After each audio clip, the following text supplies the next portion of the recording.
أبناء من؟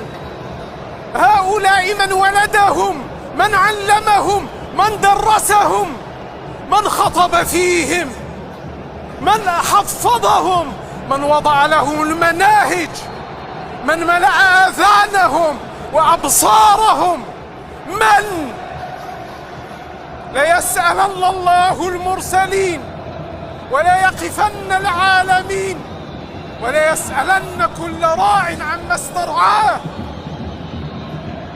إن الله باعث البهائم العشماوات يوم القيامة وحاشرها، وإذا الوحوش حشرت، وما من دابة في الأرض ولا طائر يطير بجناحيه إلا أمم أمثالكم ما فرطنا في الكتاب من شيء ثم إلى ربهم يحشرون.